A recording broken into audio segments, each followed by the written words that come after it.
ఏలూరు జిల్లా ఆసుపత్రి సందర్శించడం జరిగింది. సూపరింటెండెంట్ గారి ఆధ్వర్యంలో కొన్ని కార్యక్రమాలు, కొన్ని ఆలోచనలు, అదేవిధంగా పేషెంట్స్కి సౌకర్యాలు ఏ విధంగా పెంచొచ్చే దానిపైన కొంతవరకు అవగాహన తెచ్చుకోవడానికి ఒక ప్రయత్నం ఈరోజు చేశాం.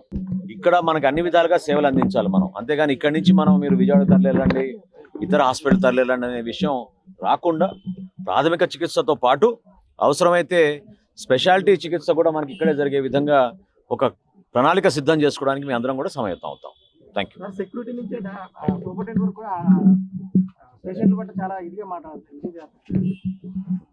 చేద్దాం అండి, మీ అందరి సలహాలు తీసుకుని తప్పకుండా చేద్దాం.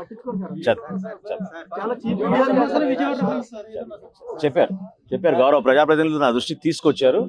కొన్ని కేసెస్ రెఫర్ చేస్తున్నారు. అన్ని కూడా ఖాళీ ఉండట్లేదు. ఏదైనా ప్రమాదం జరిగినప్పుడు ప్రతి చిన్న కేసు కూడా విజయవాడ నేను మీ అందరికీ మాట ఇస్తున్నాను. సూపరింటెండెంట్ గారు కూడా అదే చెప్పాను. ఇది ఒక టీచింగ్ హాస్పిటల్.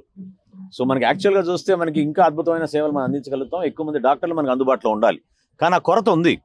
కాబట్టి నెక్స్ట్ డిఆర్సీలో తప్పకుండా వైద్య ఆరోగ్య శాఖ పైన ప్రత్యేకంగా దృష్టి సారించి, ప్రత్యేకంగా మన ఆసుపత్రి పైన మేము ఎక్కువ ఫోకస్ చేసి, మా ప్రజాప్రతినిధులు మీ అందరం కలిసి జాగ్రత్తగా దీన్ని మరొకసారి అపూర్వ వైభవం తీసుకొని